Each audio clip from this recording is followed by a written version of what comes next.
So thank you guys for coming. Today I have a very concise part of the larger model that I want to really hone in on and really make sure that this piece is understood. And whether it's the language of the 7 gates or the consciousness coaching doesn't matter. Spiritual philosophy is spiritual philosophy. And if you're drawn to other language and you're working on other programs, it all can be fit in to what I'm going to cover today. So my goal is to just kind of go through start to finish, like where we come from and why we're here, and then implement the language that I use, and then of course bring it to your personal application so that you can apply it in your life. So that's the goal of today. I hear some noise. You just want to mute if you I am trying to figure out. Sorry. No problem. Oh, okay. I don't know. Who's the iPad? There's someone else on. It says iPad. I don't know what that is. Okay, well, welcome. So that's the goal for today. So this is an experiment. Okay, I was just telling Josh, as a Pisces, Pisces is like this, the whole unity is the word of Pisces, right? So chunking things so that they're applicable, so that they're metabolizable, so that they're absorbable is a difficulty that I have, right? And I'm in a 6 year, which has to do with chunking and smaller bite-sized pieces. And that really is my attempt with these clinics, is that the larger model be put into smaller bite-sized pieces so that it can assist you on your path. After March, we have scheduled today and the 18th, and several people will be at the 18th that can't be today, but they'll receive the recording. After that, I'll make an assessment. I'll see where we're going, the feedback, and then if it doesn't work, I'll scrap it and attempt something else. And so your feedback is welcome. What do you need? And when I always say that if I get the right question, I can create the right answer through a video, a lecture, a book, a content. And so your questions are very important for me to tame this, what I call my Pisces pig pen. Oh, that's fine. Thank you, Suzanne. So I want to start at the beginning. So the point of today is to really explain that our psyche is divided. We are divided. We are not one whole being. You might walk along the world as Francis, Suzanne, Josh, and you have all your parts inside. But what is not unified, unlike the body, is the psyche. And that really is the purpose of today and all of this that we study, is to get to a point of integration, unification, balance, so that we feel that what we say, we think, we do is in congruence, not divided. And that really is the goal of all spiritual tradition, is to create a more whole integrated human being. So I'm going to show you a diagram and I'm going to break it down step by step. But this all begins at conception, and I'll show you in the visual momentarily. And that's where the psyche is split. You leave the universal cosmos. So just look up here, like this circle, if you will. So this is where you come from. You are conceived, and then you have this division and that division. And I really love the way her hands rest in this image, because if we're able to balance, if you could tell, she's in a scale, she's in a balancing position. These two polarities, then they link right back to this unification. And so both of these exist, but they're in balance with one another, so that the head, that the psyche, is then unified. And that's really the goal of, in my program, consciousness coaching, but all spirituality. So what's the split? The split has been called many things. You pick the language you want. It could be the masculine and the feminine. Okay, and if we go back to universal law, that would be the law of gender. It could be mother, father, which masculine, feminine, just by virtue of egg and sperm. Forget who has the roles. I'm not talking about gender roles. I'm talking about the energy of an egg and a sperm. It could be wounding. I have a masculine wound or a feminine wound or mommy issues or daddy issues. There's a ton of names. Okay.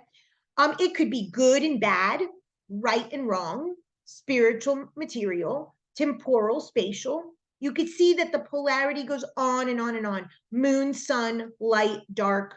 This is never ending. The language that we have to this. So all of this is encompassed in the split. And what it means is that from something whole, two pieces came out of that. And so the goal is to integrate.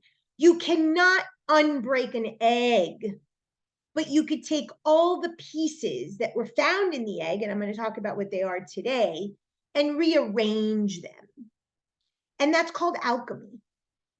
Alchemy is simply air, earth, fire, and water in different proportions, and every single individual person is a mix of these elements. So we cannot go back into the egg with the perfect proportion, but we can become the ingredients in that egg, the elements, and our life is an alchemical process where we put ourselves back together again, right? Humpty Dumpty. We see this thematic repeated throughout spirituality. It is the crux of the spiritual journey. It is the crux, in Carl Jung's language, of individuation. It is the crux of balance, which is believed to be the only disease is imbalance. So we see this theme repeatedly. This is the goal. So the goal of this program of consciousness coaching is to identify what polarities exist in you, and they all boil down to these bigger, broad strokes, but you're living it out in some way. Maybe you're the devil of the story and you always attract an angel, right? Maybe you're always the masculine role, the warrior, the creator, and you're seeking for more of the feminine or the being and the lover to show up. There's, in your particular myth, in your particular story, these two polarities exist. Understanding which one you primarily enjoy being will assist you in knowing why you attract the other in an attempt to integrate it. Okay, so that's the entire goal. So Proverbs 12:10 says, a righteous man, and that's an important word, regards the life of his animal. I have added nature. Unfortunately, most of these metaphysical or spiritual or sacred texts have been interpreted literally, and they're not. They're metaphorical. And so the word nature is necessary here because that's going to be the crux of the TED Talk, which is what we're going to focus on today. It's your animal nature that needs to be regarded, accepted, integrated in order for you to become an integrated, righteous person. And the righteousness is not good or bad, not right or wrong. Those words don't exist. They're integrated, that you are living according to your values and your ethical value system so that you could sleep at night with yourself. There is no other here. There is no society here. There is not what the world tells us to be here. This is an internal space where you balance your animal nature and your righteous human nature, and they, instead of hurting each other, they complement or integrate each other so that you can be in somewhat of a balanced state as an individual. Any questions so far? Okay. So let's talk about why this model or any model is important to understand from start to finish. So this is one of the issues that I have with the current state of spirituality in our nation, right? Things are being piecemealed. We cannot piecemeal ourselves. We don't eat for our liver. We don't eat for our eyes. We eat for our entirety of our body. So the spiritual path is no different. Now you're constantly working on little pieces, the chunking that I was mentioning, throughout your life and throughout your journey. And there are times that certain things are emphasized more than others. That's why we use all these tools. But if we don't have a holistic view of the entire path, we get fixated on one thing, we lose sight of another thing, or we focus on something that really is just a distraction. So today I really want to give this sort of entirety of the path using my language. And again, you can substitute it for anything you want. Any sacred text is saying the same thing. So let's start from where we come from. The wholeness, the soul, the God, the divine, the cosmic consciousness, unity, the universal cookie dough, whatever you call it, heaven, Garden of Eden, it does not matter. That is envisioned as an egg that is whole. There's no crack. That's the visual I want you to have. The wholeness, the uncracked egg. So it's very, very, very important to understand what is inside of that egg. Inside of that circle, inside of that wholeness, inside of that soul, that cosmic womb, that universal consciousness, exist three things. Thought forms, which we call archetypes, desires that we call evil, and emotions that we call love, often attributed to the divine, right? Divine love, agape love, God loves us, etc. This is super, super important. All three things. The thing is, it's intact. The egg isn't broken. You have no clue what's in there. So when you come into existence and you too have these three things, you judge it, because you feel a separation that does not exist. So in order to understand yourself and where you come from, and I'm not talking about mommy and daddy, I'm talking about universal consciousness, you have to understand what you're made of. If you don't know your physical anatomy, you don't know how to take care of perhaps your body. If you don't know your spiritual anatomy, then you don't know how to take care of your spirit. That's the bottom line. That's the problem. So three things are included in the spiritual anatomy: thoughts, desires, and emotions. And if you add it up, it equals the TED. So God, or your version of the divine, has the same component as you. And so the notion of separateness is false, because apple, apple. Any questions there? Super important. Okay. So you said those are the three components of spirit? Those are the three components found in the universal consciousness that are also found in you. The difference is why it doesn't pose a problem to an impersonal universe, because the universe is impersonal, and this is important too. It's impersonal. The universe isn't worried about what you think about it, what it thinks, what it desires, and what it feels. That notion of a personal universe that's doing something for you or to you or harming you or loving you is a damaging construct. This isn't a religion class, and I am not trying to change anyone's viewpoint of what they view the divine to be. I'm simply speaking the spiritual anatomy. Okay? If that's your belief system, that's your belief system. So inside the cosmos, the universal consciousness, exists these three things. But because it's not broken, it's not fragmented, it's not parts, right? The organs aren't all over the table like in surgery. It doesn't have a problem.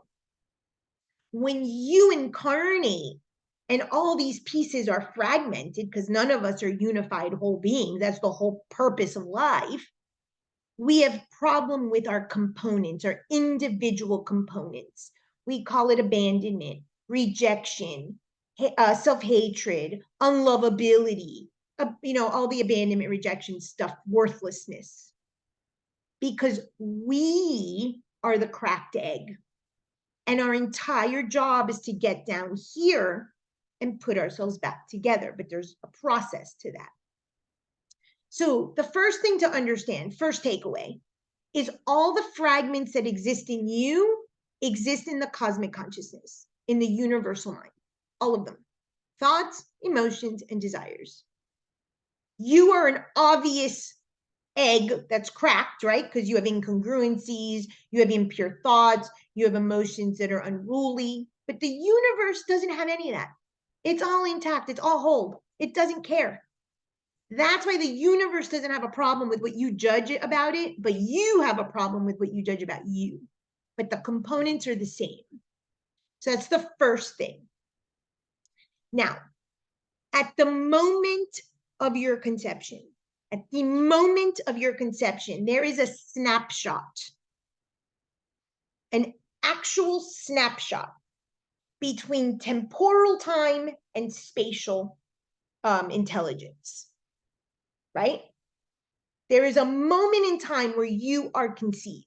That moment can never, ever, ever be replicated again. That is, and I'm going to use the divine, you can fill in God, universe, cosmic consciousness, whatever you're comfortable with. You, at that moment in time of that conception, are an answer to a question that the divine asked. Any idea where the question that the divine asked came from up here, of these three components?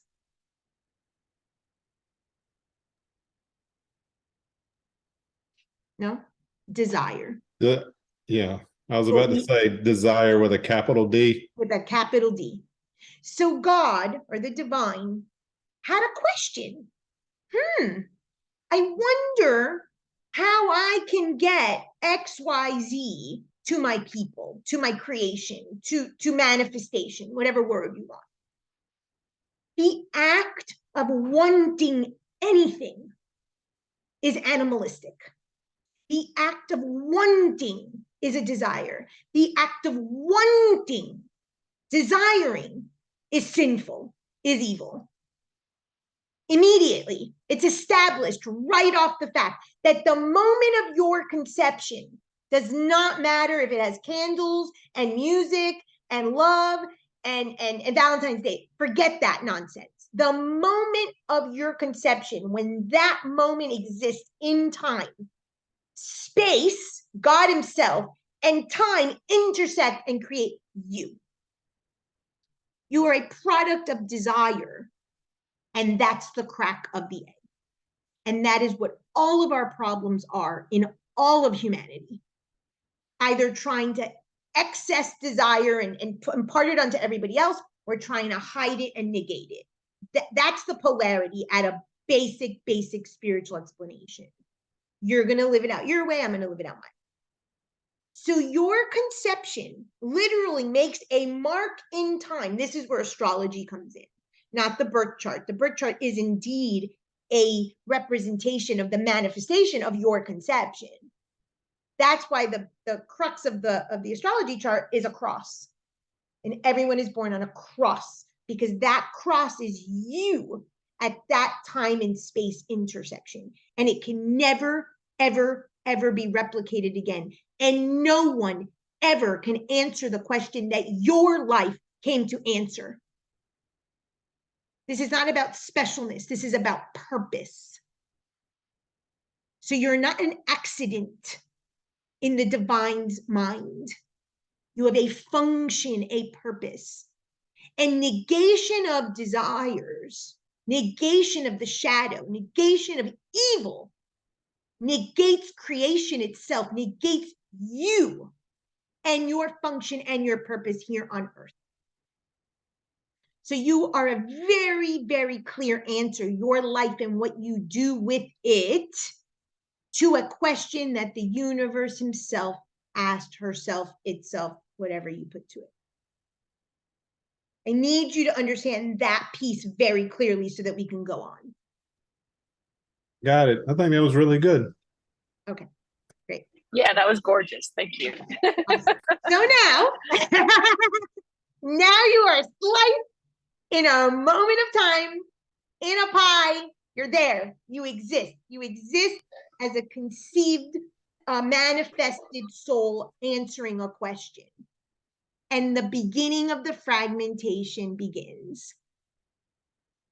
In conception, you are fragmented with a thought, an impure, limited thought. We'll get to that in a second.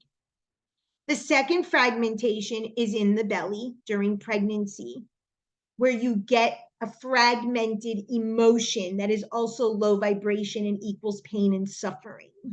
It's your definition of love that comes from up here. Emotion is love. It's not, but that's what we think in our fragmentation. And then lastly, at birth, we get our desires. Why? Because now we're a body that can actually house desires, right? You can go overeat your gluttony. You can overspend your greed, whatever manifestation of the body is. That's why that's the distinction. All of this existed at the moment of conception. I split it up like that so there would be some compartmentalization and a flow. Okay, but everything that's here, the thought, the emotion, and the desire, is also here at conception. But now you're this egg in fragments. Your job is to collect these three down here, put them all together, and have what is known as love, self-love. And then maybe you can have universal love. Maybe. Okay?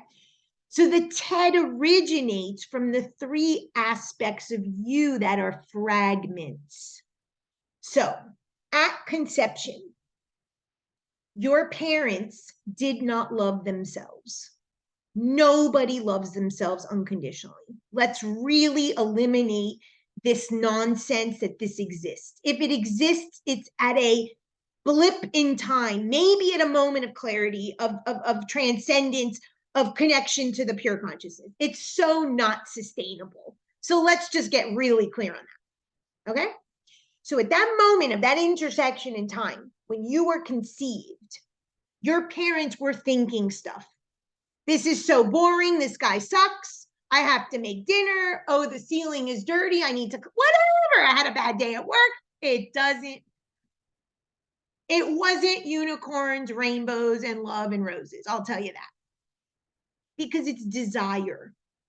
And the key element of desire is wanting, longing, not enough. I need something else. So that is inherent in your thoughts. They are limited. They are a slice of the pie. You will never feel enough. You will never feel worthy. You will never fully love yourself. Let's get this out of the bag right now. The most you can hope for through spiritual work is to be individuated, integrated, whole, and balanced. That's pretty damn good.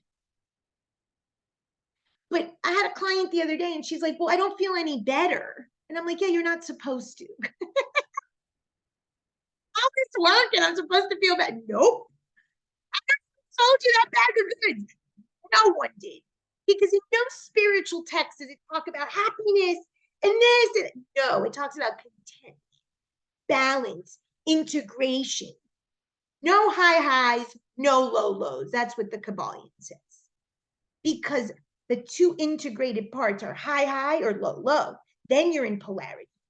So if you want balance, you gotta own it's gonna be maybe a little boring. And you get to choose not to.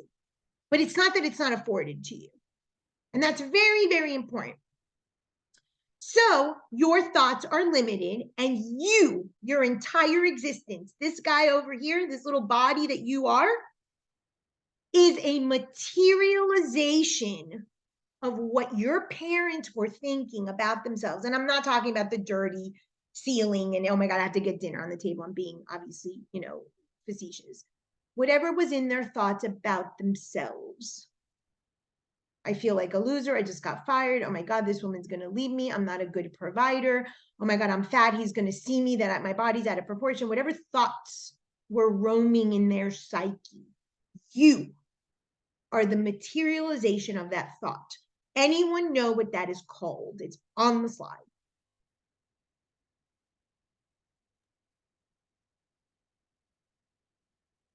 what It it's is called called. an archetype. Oh, yeah. Archetype. Archetypes are thought forms. They originate from the template of I'm worthless, I'm not enough, I'm going to be abandoned, I'm going to be rejection, right? No, I'm unlovable. But they have designations. So the thoughts that were most predominant at that point in time that your parents had about themselves became the archetype that you primarily have to work through and integrate. We have all 12, but you have a primary archetype. That primary archetype is linked to typically a primary emotion, which is then typically linked to a primary desire or sin. Okay? But in a nutshell, your entire existence, your choice of career, the person you're dating, how you live, the car you drive, what colors you wear, everything is to honor the thought at conception that is linked to an archetype. Think of the archetypes, just to understand more of the soul of the universal consciousness, as planets. Are you a warrior? Are you aggressive? Are you angry? Are you a fighter? Mars. Are you a romantic, delusional nutcase? You're more Neptune, innocent. Are you all about lust and desire, being the sexiest one at the job? Then you're more lustful desires, Aphrodite, Venus. If that helps to give you a program of the 12, planets are the archetypes of the universe, right? We see the cosmos and there's planets. We have that same distinction. So if that helps, that's where that comes from. That's why astrology is a map of your psyche, because those are your archetypes. But you do have one primary archetype and its shadow that you're going to be fighting with most of your life. Okay. So that's your thoughts. Any question about what you were conceived on and what you're here to manifest in your existence from that moment of space and time, and why you chose your mother and your father? Any questions there? The primary archetype. I probably will sign up for your May 24th class, because that archetype class is going to be ridiculous. Yeah, I think that'd be really good. I really recommend it. It is phenomenal, and I am going all out on that. So I really recommend it, and it's very inexpensive for all the content. Okay, good. Brilliant. Well, what I was about to say was, because I'm still a little cloudy on my primary archetype, and even though I got a general idea of what I enjoy, but I would like to learn a little bit about all 12 archetypes. So I have a little baby. Oh, sorry. Sure. Hey, and I'm so sorry, you guys. I thought I picked like the quiet coffee shop when the Wi-Fi was down this morning, so I hope it's not too loud. So I do have two questions about the archetype. Is it like, sometimes I feel like I actually have two that I'm struggling with. Is there ever like, do they kind of flip? You say that we have all 12, and I'm pretty sure I know my dominant shadow and light, but is there ever, do they rotate? How does that like spread out or shift? I guess, do you always circle back around to that primary one? Does that make sense? Yeah, you pretty much struggle with the same integration of the archetype and the darkness of that archetype, the shadow of that archetype, pretty much throughout life. You like alchemy, right? Lead to gold. You refine and you refine and you refine. Before we started recording, Josh and I were joking about Saturn and Pisces coming in a few days, right?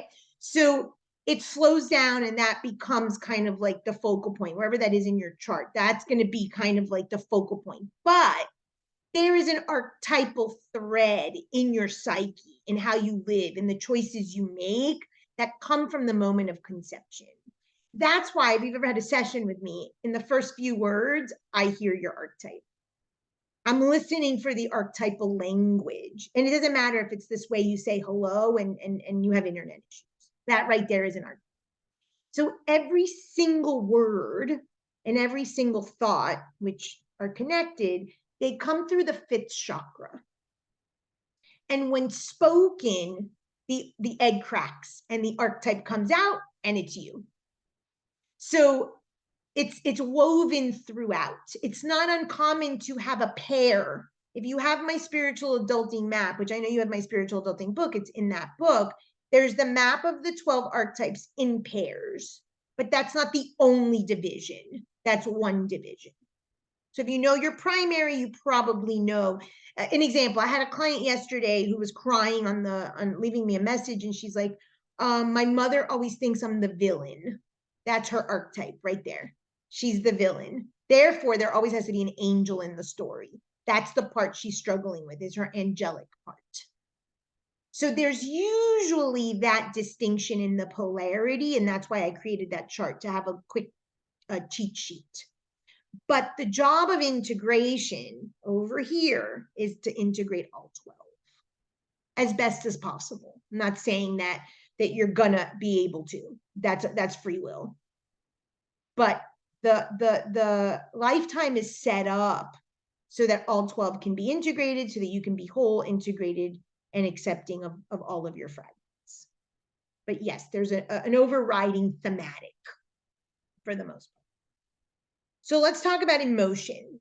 So now that the time has stopped, you're conceived, you're an answer to God's question, and then what? Well, now you have to grow in your first home. Your first home after leaving the cosmic consciousness, the egg that's intact, is to think you're in another intact egg. And we know that you're not, but that's the way the psyche identifies it. So if you come from love, what is known as agape love, divine love, and now with your limited thought, your limited archetype, you enter your next womb, your next cosmic womb, which is the maternal womb, it has to be flawed. And therefore, you have to get another layer to your limitation that matches up with your archetype and matches up with your limited thought of being worthless. And now this is your preferred emotion. It is a low vibration emotion, usually shame, fear, pain, that kind of stuff. And in 7 Gates, there's an emotion wheel. You can find these all over the internet. They're in a bunch of my lectures. So low consciousness emotion is associated with a pregnancy experience. And the reason is that everything that our mother experiences, we think is love. So let's go back up here to the universal consciousness where I have love. There is indeed a agape love, if you will, when you're feeling whole within. There are moments where you love yourself whole, unconditional love. They're not all the time, but they're available to you when you do this work. But most of the time, we're confusing that with emotion. So this is where people in theological or philosophical questions or existential crises is like, why would God allow that to happen? Why would suffering occur? Why would children be trafficked? And they're valid questions, but there's 2 flaws. One is that you think that this is personal, and 2 is that you think that it's perfect. And it doesn't exist, because emotion is not love. And so here we think emotion is love. And we keep seeking that emotion, which is just pain, over and over and over and over. And we say, we may not use why did God let these children die, but we say, why did my mommy and daddy do this? It's the same question. So that interplay between the low consciousness, not the limited thought, I'm not enough, I'm not worthy, right? And the pain that you view as love, which is an emotion, is part of your animal consciousness, and we'll get there. Any questions about what happens in the womb? I do have a little question. So as you speak about emotion, one of the things that it feels like it's somewhat of a drug, like it's almost like a reaction like that we're addicted to or that we crave, like that emotion becomes somewhat drug-like. Is that fair to say? It's absolutely fair to say. So I call the TED Talk when you identify what your ongoing thought, emotion, and desire is, a psychological orgasm. You are addicted to that need. That is indeed your drug. And I just taught the codependency with the universe, and I went through these. So whether you're eating as a drug, it goes back to an emotion from the womb. Whether you're snorting cocaine as a drug, whether you're seeking sex as a drug, whether you're seeking spirituality as a drug, there's something related to the emotion that you want to see as love, and it's not. It is pain and suffering. And I'm just going to make this caveat, and we'll go deeper into this another time. Emotions are manipulative. Memorize that, tattoo that, stamp it on your forehead. When you have externalized overt emotion or a total withdrawal, either polarity, you are in the thick of your addiction. You are wanting someone else, mommy and daddy, or God, this idea that you think it's personal, to come and save you. And it is indeed addicting. The number one thing that leads to transmutation is from emotion to feeling. Very different. One is external and one is internal. One is destructive and childlike, and one is internal, understanding your internal safety and meeting your own needs. So I'm just going to put that on the back burner. That's for deeper conversation, but that's what's going on there. So that's an accurate depiction of that as an addiction. Absolutely. And that is what we are seeking from interactions with others. The third layer is the desire. This is now your birth. Your birth is when you're given your actual body, right? So it's very important here that you understand that your body houses desires and emotions. Okay? This is all triggered by a thought in the psyche. At conception, you literally have all three. But we have to make the distinction that in that moment of time and space where you're conceived, that thought is the problem.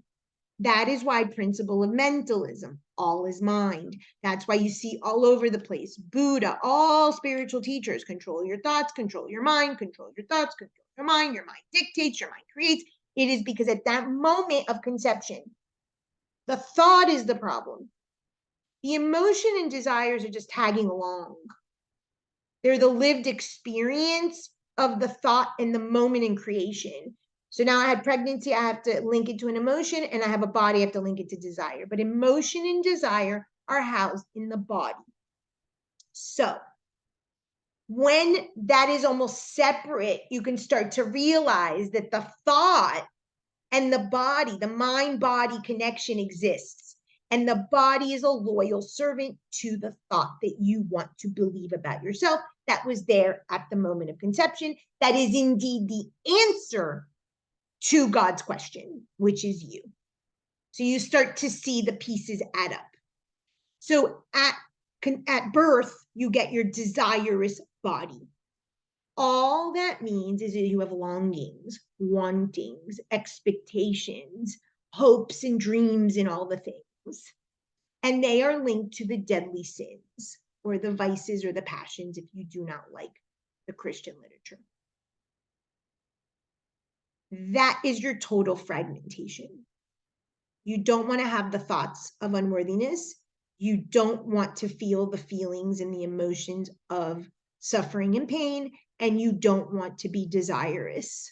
Therefore, you do not want to be the universal consciousness. You do not want to be whole. Negation of any or all means you cannot achieve wholeness. You cannot achieve individuation. You cannot achieve balance. There is no way around this. So 90% of a spiritual path is going to be working on your animal nature, your low level consciousness. All of you have heard me say this thousands and thousands of times. If we do not integrate this and accept it, you do not heal, you are not broken, you do not change. You integrate and you accept. That's it. No one is broken. No one needs to heal. If you are the answer to God's question, there's nothing broken about you. It's the integration so that you're as whole as God is here with the same archetypes, with the same thoughts, with the same ego, with the same emotions. And just like God being impersonal, or the divine being impersonal and being fine, doesn't care what you think about it. Ah, another tsunami. God's not worried up there saying, oh my God, what are the humans going to think about me? So when we develop that same inner safety within, now we're on the road to integration. This does not mean that humanity does not matter. This does not mean that you can just go around killing people. That is not what I'm saying. I'm establishing the animal consciousness.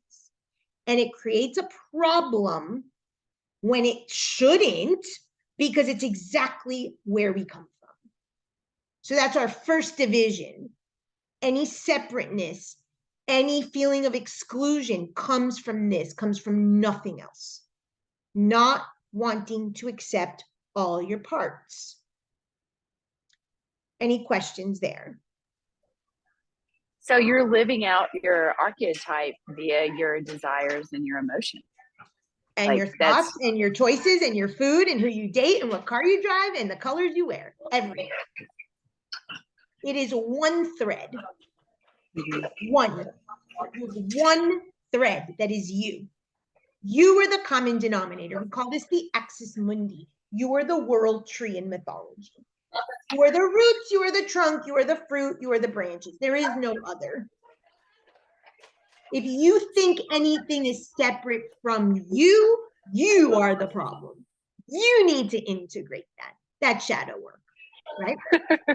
Thank you. So now we have a polarity, just like in the image, right? This is the divine consciousness, and this is the spiritual side and the material, the masculine, the feminine, the right, the wrong, the good, the bad, the light, the dark, the sun, the moon. It doesn't matter. And there it is. And so the model is set up to integrate these two, so you go back to wholeness, but obviously within the body. That's why the goal here is the circle of spirit here and the cross of matter, which is the TED here, which represents the earthly, flawed, low consciousness self. That's the goal, right? So we now have the spiritual side, your soul, your purpose, right? Why you're here, the answer to God's question. This has to do with your humanness, your humanity. And this is the later part of the model, which is linked to your values. If you do not have values, if you do not have a rule book, if you don't have a guide for living, then you do not know how to be a human. You do not know how to live a soul-purposed or soul-focused life. That was the purpose of religion back in the day. Here's a rule book. Don't eat this, eat kosher, do this on Sunday, take your lights off on Saturday. We saw how that worked. It has a certain function, and a necessary one. I'm not anti-religion at all.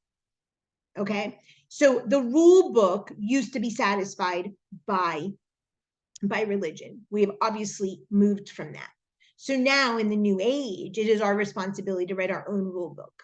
And 99.999% of people look at me and say, what the hell is a value? I don't know what my values are. Or they, crusade, I'm integrity. And I'm like, you don't have an integrity. You haven't lived with integrity a day in your life. So we think we know, we want to be, we maybe know, we Google it, but we don't know. So we don't know ourselves. We have no clue how to be humans that we want to be proud of, that we want to love unconditionally, that we want to validate, that we want to make safe. We don't know how to do that for ourselves. And the answer is in the TED, the matter, your animal consciousness and acceptance of that. So the polarity is your animal and your human nature. Your animal is accepting of these three things. And it's not just like, oh, magic wand, I accept that I'm prideful, hopeless and feel unworthy. It's not like that, obviously. And then being human is adding the value systems. And that's what we'll talk about more on the 18th. So that's why I have this quote. A righteous man is a human with a value system that knows his or her values, what's right and wrong internally, validates themselves, creates inner safety for themselves, protects themselves, meets their own needs, loves themselves, but regards the life of his animal nature, takes into accord that he has limited thoughts, emotions, desires, wants someone to validate him, wants someone to recognize him, have some recognition, have some money in the bank, have a lover in their bed. We need both. And this part of us is screaming for some recognition, screaming for some regard. And we just shove it and shove it and shove it. And then this whole new age and the light, and we're such light workers and everything's great and it's all good and the universe has your back. The nonsense. So I'm going to share something that has come into my consciousness in the past couple months that I find really fascinating. If this is our animal nature, this means we're flawed, we're limited, we're worthless, we feel separate, we're unlovable, right? In Instagram, there is a movement, I guess, where young people, 20, 30-year-olds, are putting pictures of them with their ostomy bags. The ostomy bag is when you have GI problems and you have poop in the bag. And they're showing this on their Instagram.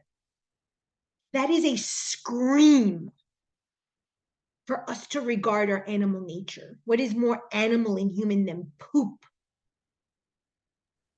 Oh, wow. Young ages. Who should have an ostomy bag in their 20s and 30s? Everybody is riddled with GI issues and with autoimmune. The root of GI is poop, and the root of autoimmune is self-criticism for not being perfect. We are screaming for allowance that our TED, that our humanness in terms of animal nature can be recognized, can have some regard. And we've resorted to having to put poop bags on our Instagram feeds. We are dying over here for someone to say it's okay that you're human. Someone in one of my classes the other day said, oh, because I'm just human. And I was like, whoa, no. You are human. And by here, I mean the human part as the animal part, the TED. The human is what you want to achieve to be when you're righteous, when you have your rule book, when you know what you stand for, when you honor your values, not asking for someone to applaud and like your thumbs up on your posts. You know who you are and you stand in that. Despite having poop, flaws, failures, impure thoughts, desires, longings, wantings. This is a real crisis we're in. Any questions about that? Okay, so what do? We must come back here and identify our limiting thoughts, our emotions that are manipulative, and our desires that we're trying to hide. So the purpose of the TED Talk and the questions around the TED Talk are multiple ways to get you to understand that you are addicted to that. Why would you be addicted to your limiting thoughts, your emotions, and your desires? Because the number one fear, more than anything in the world for a human being, is to not belong. A belonging need is more than anything. And so when you are here and you're conceived, that moment in time and space that represents your conception, at that moment you belong to nothing and to no one.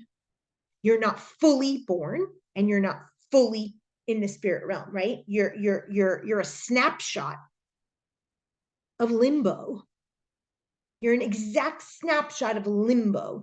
You don't have a physical existence yet. No mommy and daddy are holding you. Most people don't even know that they were conceived until 2-3 months later or 6-8 weeks later. It is a real limbo. And you're no longer part of the universal consciousness because you have cognition that you've entered that womb of choice. So during that first trimester in particular, the baby has a high risk of miscarriage. The soul is not fully anchored into the lifetime. It's not fully anchored into God, I'm going to answer that question for you. And it's a state of limbo. So that's why we like black, white, right, wrong, yes, no. We do not like uncertainty. And all of the spiritual journey is uncertain. As the Stoics say, if you say, I never thought that could happen, then you're crazy. That's not the exact literal translation of the Marcus Aurelius text, but that's the take-home message. It can happen to you. I had a client this morning. She's like, oh, I'm so worried about this. I'm so worried. I go, can your husband die? Yes. Can your child die? Yes. Can you lose all your money? Yes. Can this happen? Yes. Okay. It can happen to any single one of us. And being anchored in right and wrong and yes and no and us and them is never going to change. That at the moment of conception, you belonged to no one. You were not sure yet. And so this division within ourselves primarily that then leads to the division of the world is a result of this moment in time where we weren't even sure if we were going to decide to choose the incarnation. We hadn't made that choice, and choice is the answer. It's the problem. It's everything. It's free will. So when we incarnate and we choose that womb, that vibration of mom and dad, we're choosing a vibration that resonates with our past lives, with our previous deeds. Then we get to decide if we want to work it out as Francis, as Suzanne, as Josh. We all did. Here we are. So anytime we have a thought that's limited, it is linked to abandonment, rejection, specialness, not enoughness, too muchness, worthlessness, because it reminds us of almost a suspended state where there was no one to claim us. There was no one branding you. There was no Costco card yet. I didn't belong to the Ahia clan. Hell, no one even knew that I was been conceived. That's a very scary space. But the key here is that is choice. We chose that. That was our first instance of free will. And so every story goes back to the origin, goes back to the conception, goes back to the conception. And the answer is always you choosing. Now, you cannot choose in the world unless you have a solid value system, because then you do not know why you're choosing what you're choosing.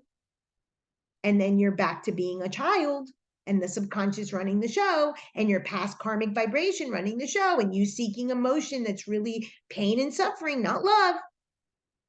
But it's important to warrant why our thoughts are so disturbing and why the thought rules everything. And so nobody doesn't want to belong. That is the ultimate fear of all fears. And yet we're kind of suspended in that moment in time where we were neither here nor there. And that's the most scary. So the thoughts are limited because they give us ownership. If I believe this thought exactly the way my parents told me to believe it, or the exact opposite, which is the same, polarity 0 to 100, then I belong. That is why you think what you think. That is why you honor your archetype in every single thing. Because you don't want to not belong to someone, to something, to some clan. That is the scariest of all scariest. And the quick way to belong is to buy into the limiting thoughts and the value systems of the family. 0 to 100, all or none, buy in.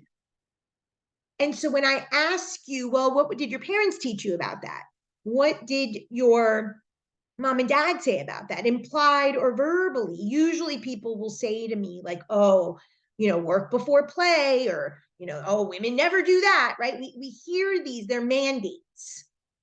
And we buy into those mandates, which are our thoughts, at all cost.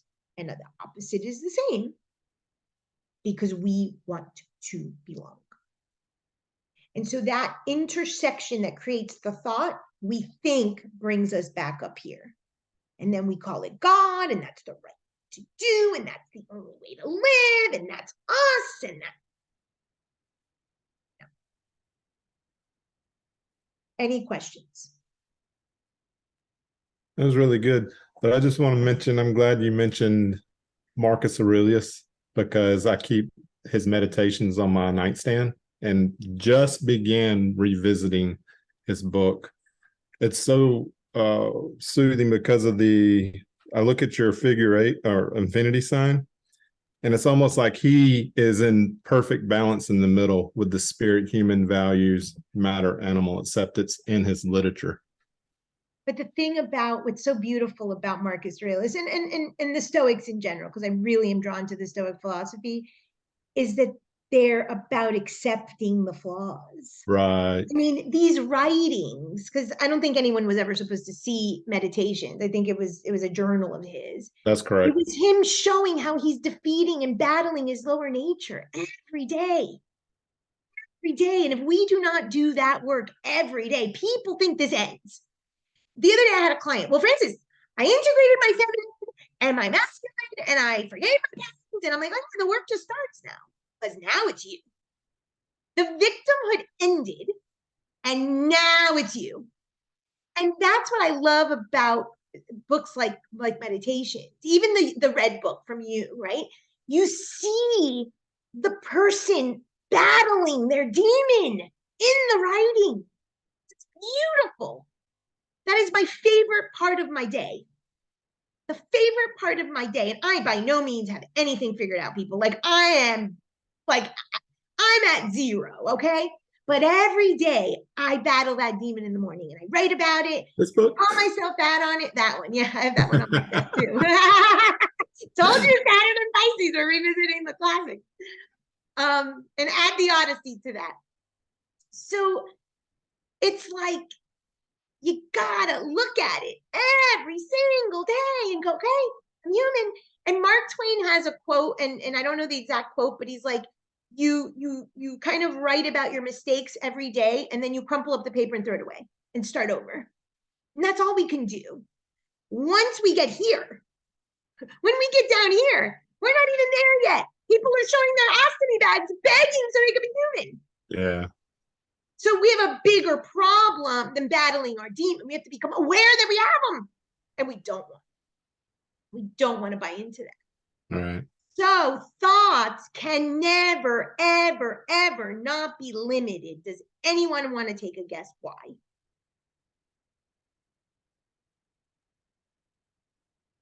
Thoughts cannot ever not be limited. I know there's a double negative in there. Yeah. Because of time. You are simply a blip on a timeline, on an X and Y axis, temporal and spatial. Therefore, when time is involved, it's limited. Yeah. Chronos. Right. That's why in our astrology chart, Saturn is the most limiting and restricting of planets. It's where exactly you have the lead you need to transmute into gold, because that's the one you keep going to. I can't get over it. I don't know how to accept this. I don't know how to go around it, under it, over it, every which way with Saturn in your chart. That's the hardest part, if you will, of your psyche, because it's the one you just don't know how to get over the barricade. Yeah. So all thoughts are limited. All of them, by nature of this. Therefore, now you have your thoughts. That's it. Your thoughts create your reality. Principle of mentalism. All is mind. Now, all is mental, right? So your mind is the same as this mind. This is the universal mind, and your mind are the same. They have evil and desires. They have emotion confused with love. They have archetypes. Great. So where does the body come in? Because that's the polarity. The body is the emotion and the desire, the pain, the suffering, and the sin. That's what creates the problem in your life, you think. But if you strip back the emotion and the desire and you go to the thought, the pinhead, the origin of what caused that problem. So you broke up with a guy, go up, up, up, up, up, up, up to the thought. That's really what created your life. Your life is the equivalent of the body. It's the materialization of the thought. So whether it's the car you manifested, the body you manifested, the relationship you manifested, and I dislike that word so much because it's so misused in spirituality or in the sticky note spirituality. Manifestation is simply the result of what you thought over here. That's it. And if you don't know what you're thinking, because you're too busy trying to run away from it, which is most people, then you don't know why the heck this showed up in your life. So these two are related. Your life, your body, your health, your illness, your bank account, all is a result of the E and the D. It's the embodiment of pain, suffering, and desire that you don't want to admit. And if you don't go to the origin of the thought, you don't know why you created it. That's the importance of this. And it's about accepting. Now, the shortcut is we're all worthless. We all feel neglected and abandoned, and we all have all deadly sins. That's the shortcut. If only that can magically just integrate into our heart, we'd all be healed, right? So I can tell you till you're blue in the face, you just feel worthless. You hate yourself, you self-betray, you feel abandoned, you feel neglected, you feel rejected. Who doesn't go to therapy and say, oh, I have abandonment issues? And what did that ever solve? We must integrate. We are not broken. We have to accept, and that is the hardest thing. So the typical question, just to go back to the divine, why would God allow, turns into why would my mother and my father have me if they're not going to meet my needs and love me unconditionally? It's the equivalent. Why does God give famine and sex trafficking and suffering? And why did my mommy and my daddy not love me? Because it was no one's job. Because you are the answer to God's question. And all your parents are is a vehicle. And Bert Hellinger says it best. Your mother and your father gave you life. That was enough. They were simply a boat ride, my friend. A portal. What? A portal. A portal. That's it. I love that, the boat ride. That was great. That's it. That's it. It was a boat ride. That came up in a session a few months back. That remember the Gilligan's Island? Just sit back and you hear a tale of a fateful trip. The fateful trip. Conception to birth. That's it. Gilligan's Island. And you are stuck on the island of victimhood and wanting and longing and desiring and meet my needs and don't abandon me and reject me and love me unconditionally. That's why Gilligan's Island is the best metaphor for that.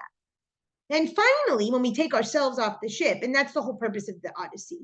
The Odyssey is all about that. So that boat ride is to get you to dry land. Dry land is your values.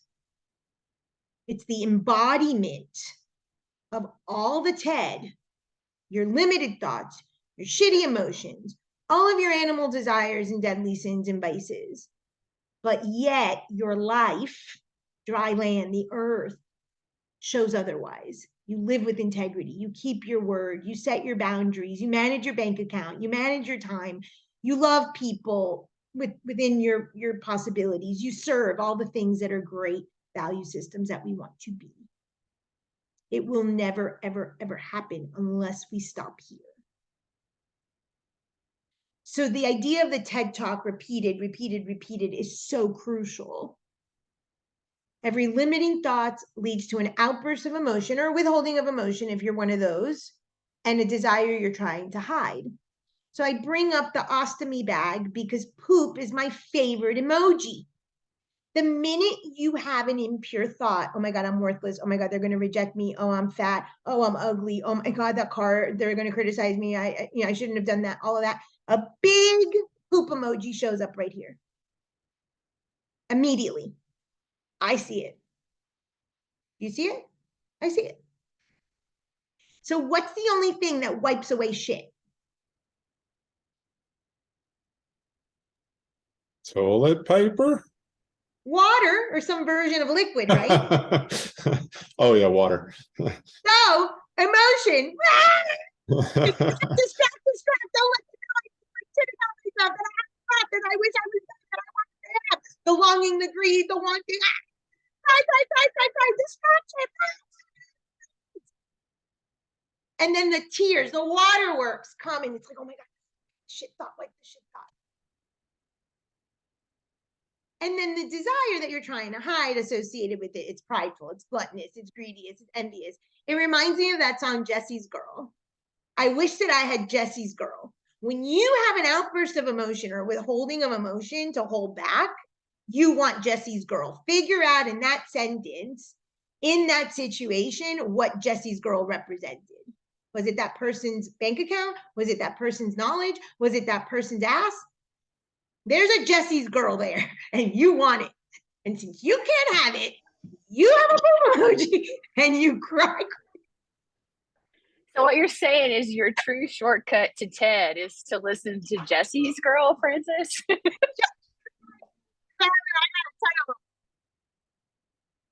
And so this is why embodiment therapies and somatic therapies are so important. And even though my model isn't traditionally somatic, I do stop, connect to your body. What's the name of the emotion? Where do you hold it? Because you have to keep coming back to mind, body, spirit, mind, body, spirit. So the embodiment practices are very good for that, but they don't tackle the thought. And then so mental health therapy or a lot of talk therapy tackle the thought, but don't tackle the somatic. And you see the disconnect. So that's why mind, body, spirit medicine. And again, I'm not like uber somatic, but that's the function of that. And then of course, ritual and ceremony, which are the last steps of the model, are the embodiment, where you walk into the energy, you work the ancestry, you feel what's going on in your body, right? That's the function of why the model is developed the way it is. TED, values, and then hopefully the upgrade in the octave and the transmutation. But sometimes when you hear songs like that and you see what it evokes, or TV shows with characters that you find unappealing, that's one of the key insights to what's going on here. I'm a Netflix binger, and I watch shows about dark characters because they instigate things in my psyche that I may not have access to. And so then that leads me on my next sort of seeking of self, my next puzzle piece. I'm typically binging a show with dark characters. That's a very intentional thing. That's my Jesse's Girl, because I want to know what I want so deep down in my psyche that isn't accessible. And anything you allow into your consciousness is something for you, because there is no other. You're not really separate, right? So that's one of my strategies. Obviously, working with clients, whatever enters, but that's one of my particular strategies. So oh my God, I'm the same way. And see what comes up. I'm binging Samaran. Which one? Samaran, which is about like I think it's Turkish myth about Samaran, that half person, half serpent. It's yeah, you would love it. It's actually based on mythology. And the main character is a professor. She actually, in some ways, I think about you every once in a while when I watch it. It kind of ties in a little bit of Lilith as well, which I didn't even think about that. But it's about Turkish myth. Beautiful. So when you see archetypal manifestations in media or in shows and stuff like that, the serpent is the material, the low level consciousness, and the human, the half animal, half human. You start to see why those are so prominent in mythology and symbology and spirituality. And you find that a lot in mythology, right? In the Hindu mythology, you hear that every Hindu god has something called a vahana. A vahana is an animal consort. Because if Shiva is the god, or Ganesh is the god, or Saraswati is the god, well, where's the matter? In the vahana, in the animal consort. So you see that very clearly in the Hindu mythology and things like that. So that's why those things exist, because that's trying to integrate into our psyche that we need to be both. So this is the key, the integration. So when and only when you have owned completely the TED Talk, your addiction to your psychological orgasm, that you want someone to meet your needs, that you're just doing all of this drama and chaos for someone to maybe come and love you unconditionally and meet your needs, then you can begin the individuation process. But, and this is important, if I get cancer or I drop my pen, how many points do you think I get for cancer and dropping my pen in this video game of the psyche? Same. The same. I can drop this pen, which is an annoyance, and go, oh, there's the thought, oh God, I got to pick this up. Obviously, that's my laziness. And I get cancer. That's a 10. I still get a point. The psyche has no differentiation. And that comes from up here. Your psyche doesn't care. It's not personal. Drop a pen, break a glass, cut your toe off, divorce, blow up your life, get cancer. It doesn't care. It's not a cracked egg. It's not differentiated. It's your polarity that's differentiating. That's why your story doesn't really matter. Yes, it matters, and I don't negate that it's loaded with information and that's your lived experience, and right, and you're here to answer a question for God. So the story is a lived experience, but for the psyche, it doesn't matter. The details of the story do not matter. Tell me the thought, the emotion, and the desire, because they're all wrapped up into that conflict. So conflict can be from 1 to 10. But the psyche goes, oh, conflict, 1. You get 1 point, 1 penny. That's it. 1 candy at Halloween. It does not care. It isn't personal. So when we start identifying our TED, does that mean that I no longer have limiting thoughts, emotions, and desires? Hell no. I am prideful as they get. I'm lazy. I am a glutton. So if I drop my pen and I have the thought, oh, I got to pick that up. That's it. Satisfied. Why do I have to go and create suffering? Right? That was enough suffering. That was enough to say, oh, Ted, you're human. There you go.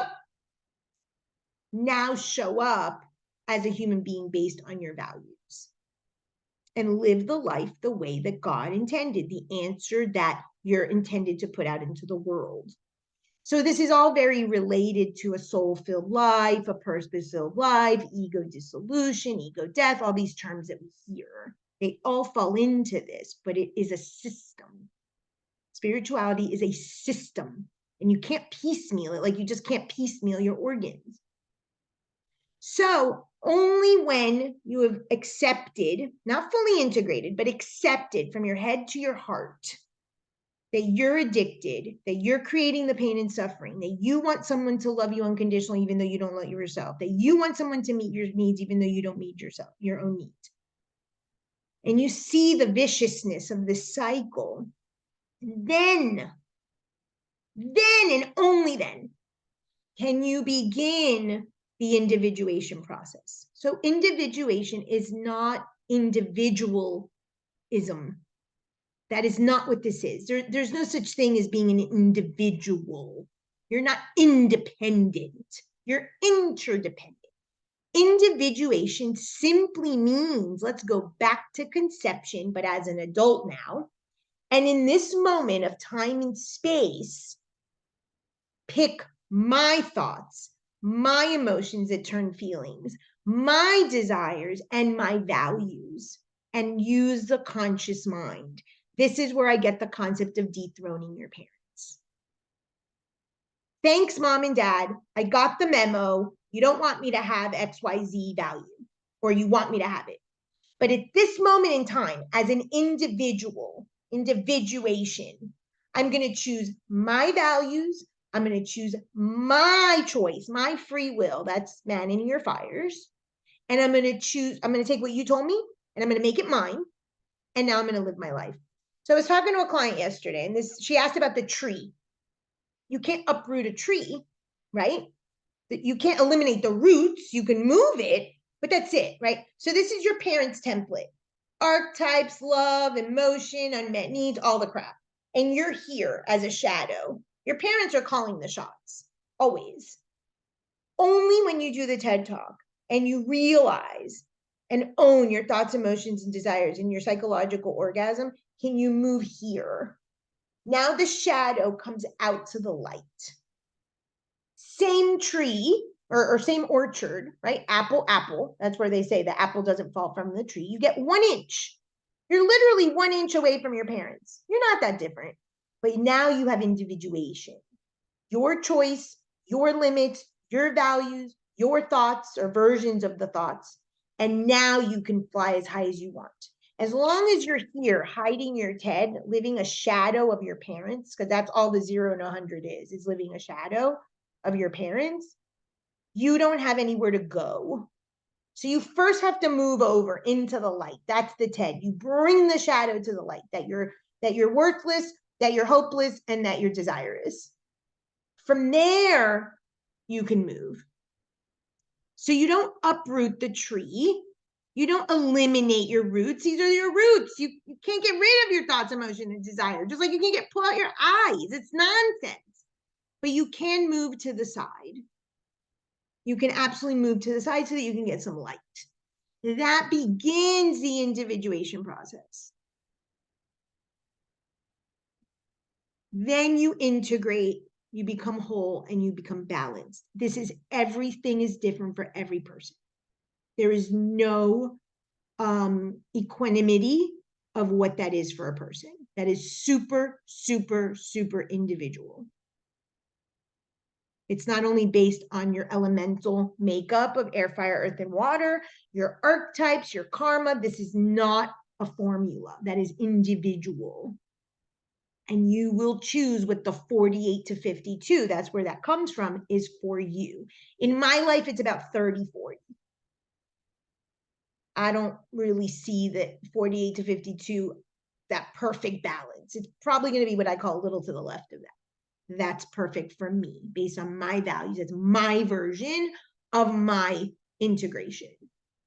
So then now and only now, are you an integrated person? You are balanced. You are whole. You have accepted all of your shadow. Every day you confront your shadow. Every day you live by your value systems. And now your life begins. In depth psychology and a lot of spiritual traditions, it's believed that life starts at 40. This takes a while. Post 40, you can maybe dethrone your parents, individuate, integrate, things like that. You have some wisdom. Then you can begin to live the question that you came to answer for God. That's your soul-filled life, what Hillman calls your teleos. That's what birthed from your soul. This is the end of the model in the sense of the TED, the value system, the ceremony and ritual, right? And ceremony and ritual can be anything. You can just be having the daily inventory. That's very much a ceremony. And every day you're in the seven gates. It does not end. Every day you have to confront your lower nature. Every day you got to look at your beast. It's not easy. You got to own it. Some days are going to be better than others. Some days, I call it my Jafar. Some days my Jafar comes out and man, I cannot stand it. And I just have to say, okay, I'm in the depths of my pride right now. And other times it's in the bottle. And that's it. So after all of this, you begin walking your walk. That's what Jesus said in Sermon on the Mount was the narrow door. And it's a day in and day out process. So I'll bring another movie in. I love the movie references. There's a great movie with Adam Sandler and Drew Barrymore called 50 First Dates. And she's got some amnesia or something. She can't remember anything. By the end of the movie, they're a couple. And at the last scene of the movie, she wakes up in the morning and he had put a VHS. That's how old I am. And he put, watch this first. And she put in the VHS and she saw how she got there. That's what we have to do every day. Wait. Thought, emotion, desire, values, and how did I get there? What was I integrated? What are my parents' values? What are the mandates? Blah, blah, blah. Okay. Today I start my life at this moment. Go out and walk the walk. Honor your value system. That's the work. There's no shortcut. And so 80-90% of any spiritual journey stops here. TED Talk, TED Talk, TED Talk. Own it, own it, own it. You're creating it. You're the responsible one. No one's doing anything to you. You are not separate. You are not special. You are not abandoned. You are not rejected. You created it. You created it. You are not a victim. You are not a victim. You are not a victim. That's a snow globe shattering. When that gets so clear, then we can start here. But we never have to stop looking at that. But that's how we integrate the polarity. So now down here, you are a whole circle, individuated with all the same parts as the divine over here, living a soul-centered life down here, but in a body. So the circle of spirit and the cross of matter. You have integrated these two pieces. Questions? That was really good. Just want to say that my shadow is Tyler Durden Fight Club. You told me that once. I love that. And you watched the movie, correct? Yeah. Okay. Yeah. So that's a great idea. And mine's Jafar, right? It's a very good idea to have an archetype in movie, in film, in TV, in something, a poem or something, in a Disney movie, whatever, a villain that represents, so that you can identify and you can give it some materialization. So when I said, oh, my Jafar comes out, I'm very clear. The thoughts that are associated with that, the emotions, the desires, the behaviors. Oh, one more thing I'm going to mention quickly about behaviors. When I know my Jafar is out, I act to that template. That archetype, that Tyler Durden is an archetype. So when those characteristics come out, whoa, that's what you're seeing in the Marcus Aurelius, identification with that part and the journey, the internal struggle that he's doing day in and day out to put the genie back in the bottle. So one of my sayings is behavior doesn't matter, belief does. Why? All of this is triggered by a belief of worthlessness, of not enoughness, of hatred, of abandonment, of rejection. I don't care what you're doing. I don't care if you're stopping at the side of the road and giving $100 to some guy who's homeless. It's bullshit. It's bullshit. It's to cover up the poop emoji. That's it. So until you address the belief, the behavior doesn't matter. And you don't get any points for that. And you're not a good girl or a bad boy or all the morality nonsense. Kohlberg is the most famous psychologist that you learn in Intro to Psych on morality. And he has 3 levels in his model. And the last level is post-conventional morality. So pre-conventional is punishment reward. When I get punished and reward, like speeding in the cop, right? Or mom and dad giving you the cookie or the sticker. The most of us live in a conventional morality. Good girl, bad girl, right, wrong, going back to this. That is not anywhere important. The spirit world does not have the words good and bad. There is no differentiation. The egg isn't cracked. Evil isn't bad. Archetypes aren't good. Thoughts aren't bad. Emotion and love aren't good. It doesn't exist. So if we're living in a conventional morality, and I might see my Jafar is bad and my Francis is good, right? My Aladdin is good and my Jafar is bad. That's not the point. The point is to recognize when the Jafar comes out and go, oh, okay, go back up to the thought that got that Jafar out again. I was obviously feeling alone or abandoned or worthless, right? There was a trigger. The goal is that we go to the thought. The behavior doesn't matter. And that's post-conventional morality. I don't behave because someone's applauding me or validating me or giving me a sticker. I behave, I meet my own needs, I validate myself, I create inner safety because it's for me. Because that's the only way I'm going to answer God's question, through me, and live my purpose through myself. quiet. No one needs to know. That doesn't mean that you don't want someone to love you. That doesn't mean that you don't want someone to applaud you. That doesn't mean that if you do a good accolade, you want your friends to show up and cheer you on. No, this is not isolation. It's that those things first met within, and then all of it is icing on the cake.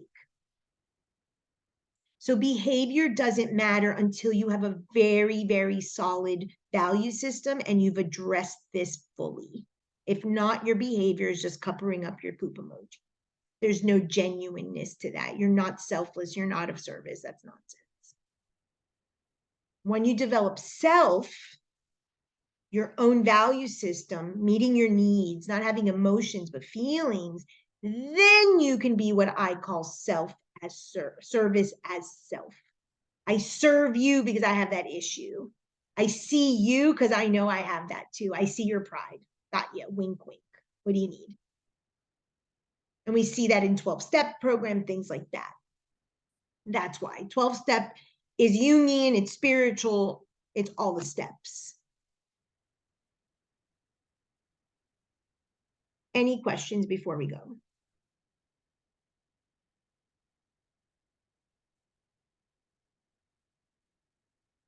Okay, so for homework, do your TED Talk. The best way to do your TED Talk first is a conflict statement. Anything that bothers you on a scale of 1 to 10, it does not matter. I drop my pen, ugh. The minute I say, ugh, the minute I'm annoyed, the minute I have a longing, a want, a desire to not have dropped my pen, right? For someone else to change the light bulb, it does not matter. That right there creates the TED and it will follow through. So what don't I like about it? That's the golden question, because that's the judgment. The judgment is related to the desire that I'm trying to hide, and it's linked to an impure thought. So when you can start to identify what don't I like about it, what don't I like about it, what don't I like about it, you start to really see everything you talk up to yourself about, all the thoughts that you feel about yourself, all the judgments, all the language your inner child is downloading on autopilot. So the first thing is one sentence. I asked my son to take out the garbage and he ignored me. My son isn't the problem. I'm the problem. I ignore me. There's your thought right here. So somewhere in that marital bed, one of your parents felt ignored. The origin doesn't matter. Not now and maybe never. The next is, what don't I like about being ignored? Makes me feel neglected. It makes me feel stupid. It makes me feel unlovable, whatever that is. That's what you think about yourself. That's your calling card to belong to your family. And then the emotion, it's the hardest part to shift. And we'll talk more about that on the 18th, because that's what's going to lead to the values, is name the emotion. When someone says you are not worthy of being paid attention to, you're ignored. No one listens to you. Like, insult yourself out loud. See what shows up in your body and where, and try to give that emotion a name. That on repeat is your psychological orgasm. That is what you're addicted to. And it's all in hopes of one thing, that at the moment of conception, in that moment of time and space, someone claims you. And by claiming you, what that means is someone meets your needs. Someone loves you unconditionally. It's not anyone's job. So the thought brings you back to that moment of conception. Whether you know the story or not, it does not matter. It is programmed. Because you were left here to die here with nobody to scoop you up. And then, of course, the emotion is the pregnancy and so forth. Is there a question? Great. I'm glad it helped. So that's your homework. TED Talk, TED Talk, TED Talk, TED Talk, TED Talk, TED Talk, TED Talk. Conflict. Conflict is all there is. Yeah. Conflict is great. Conflict gives us all the answers. It's so phenomenal. Yeah, and see what kinds of conflicts you're creating, right? Now, through the conflict and through the TED Talk, you can really, really, really get to recognize your archetype, your primary archetypes. So that's layered on. but we will continue on the 18th. And it's funny to see, like, I started redoing TED. I almost feel like I should put a TED sticky note, like on my rearview mirror, on my car, on all these little places. So just reminded, like, this is that really quick tool to just get you right back there. And Immediate. it is. And it's also like, and I don't know, Josh, if you're in the same boat, I often am like, oh my God, I'm so tired of my own shit, even though I think it's everybody else. Like, oh my God, have you learned this yet, girl? Like, and that's really the key. That's the beginning of the smashing of the snow globe. Is, oh my God, I'm so tired of this. Oh my God, like seriously, I'm so basic. This is all I got. I mean, that's exactly right. You're like, oh my God, how much more of this? And those thoughts are really key to recognizing that you're getting out of the victimhood. Doesn't mean you're not going to create conflict. We're going to create conflict all day, every day, right? That's how we grow. Conflict begins here when we are conceived, right? The conflict is that we were kicked out, right? That some force pushed us.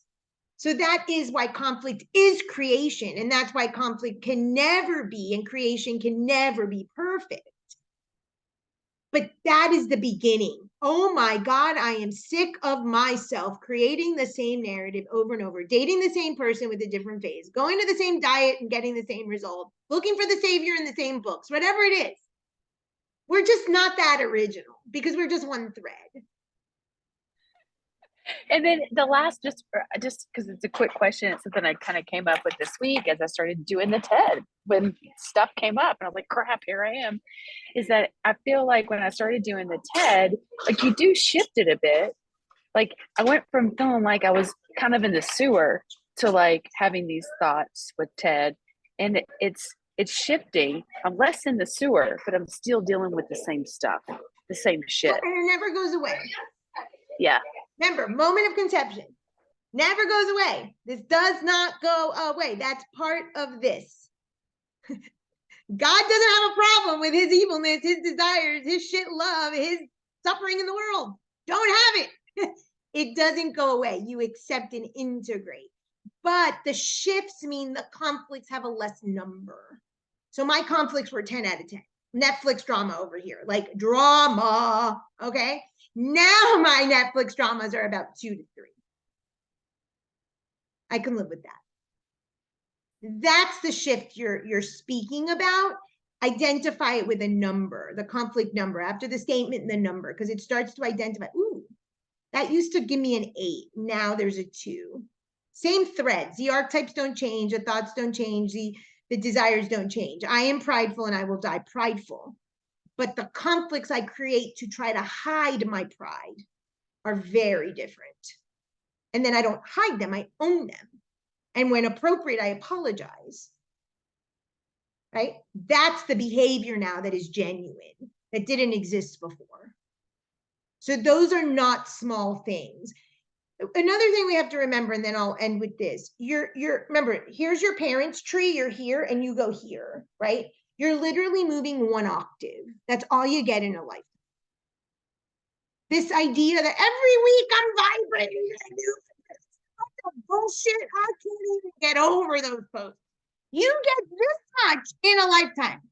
You go back, you go front, you go back, you go front, you go back, you go back, you go back, you go front, you go front, you go back. Come on. There's not much to go, you guys. 1 inch. 1 inch. Any movement is movement. Right? I mean, you really don't have much to go. So I started rereading the Dante. I was telling that to Josh, the Divine Comedy. And the Divine Comedy is written in a format called terza rima, 3 stanza rhyme, I think is the translation. So it goes like A, B, C, then B, C, A, then C, A, B, or whatever. And it is even down to the minutia of the way that this is written is the spiritual journey. We go to Inferno, we go to Purgatory, we go up, we go down, down, down, we go up, we go. I mean, even in the way that he wrote that, the wisdom in that is beautiful. you get this much. That's it. So any movement is something.